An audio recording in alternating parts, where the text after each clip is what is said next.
Stage 3 at the Redlands Bicycle Classic for the pro men. A tough day on tap today after the legendary Oak Glen climb yesterday. More climbing today, but a different style. Frankie, the story here, it is hot, hot, hot in Highland. Yeah, it's got 90 degrees, and so that's going to take its toll. Yesterday was hot, 95 miles. Today's only 60 miles, but this temperature is going to wreak havoc on a lot of the riders.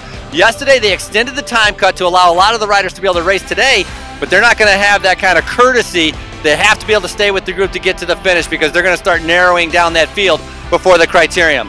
20 laps of climbing today. That's 20 times up this Highland climb behind us. You're watching the 2018 Redlands Bicycle Classic presented by the San Manuel Band of Mission Indians.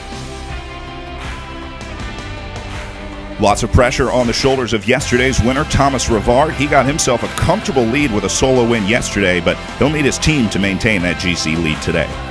How do you plan on controlling today, and what's your tactics for today? Basically just sit and chill. We want to try and get Ricey the win today. So, you know, not let any dangerous moves go up the road is a huge part of that. You know, hopefully the field stays pretty close together. If a break goes, there's no dangerous guys. We'll try and let him stay out there for a little bit and then hopefully bring him back.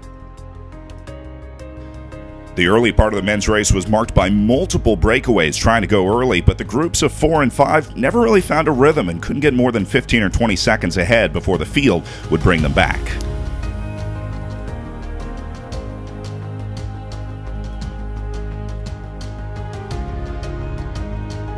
The most notable break was a small group that went away just a couple laps in, targeting the KOM points coming up. Current KOM leader Cullen Easter got into the move, but he was marked by UHC's Daniel Jaramillo, showing that UHC was putting Jaramillo all in on the KOM hunt.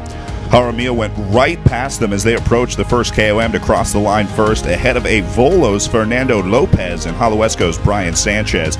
Easter had to settle for 4th, adding 3 points to his total, while Jaramillo picked up 7 for the KOM win. At 16 laps to go, another small break formed, this time led by Jelly Belly's Ben Wolf, but United Healthcare was always there, putting Johnny Clark in the move to cover it, just in case it stayed away. Those two were joined by Kaylor Marshall from Hangar 15, Ben Carmal from Mobius Bridge Lane, and Matt Zimmer from Gateway Harley-Davidson. They got up to about 30 seconds, but then riders started dropping back. Some riders began to bridge across, and that was the beginning of the end for this breakaway.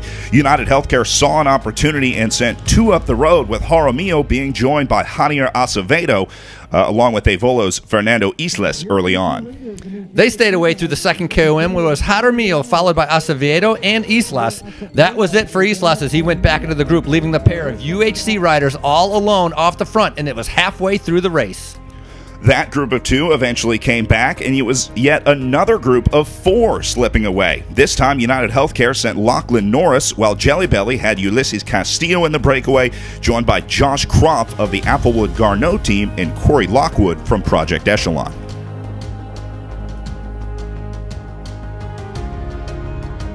Lockwood let the breakaway take him up over a minute on the field before attacking with 6 laps to go in the biggest move of the day. This was just outstanding by Lockwood, burying himself and demolishing the break while he was at it, leaving only UHC's Lachlan Norris on his wheel.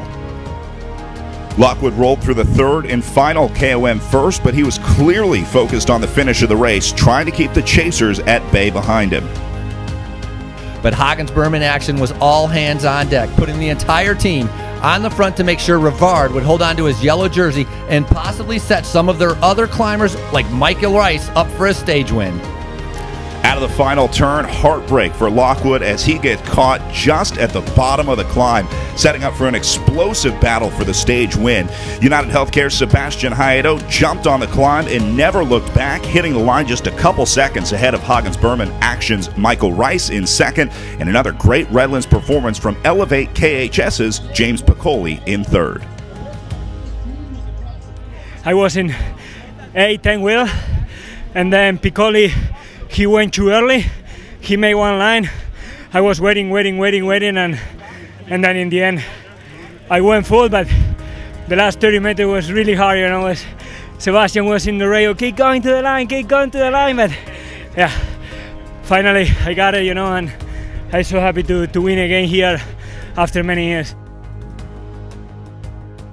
Lockwood may have missed the stage podium, but a lot to be proud of with that ride today. There's your stage podium. Not much change in the GC as Rivard holds on to his 23-second lead over Project Echelon's Lionel Maudet. Hagens-Berman's Action's Sean Bennett sits in third at 32 seconds. Good battle for the Climbers jersey in the men's race as well, with Cullen Easter holding on to the red jersey by just 1 point over Avolo's Fernando Lopez. That'll be another close battle decided on the final day on Sunset Loop.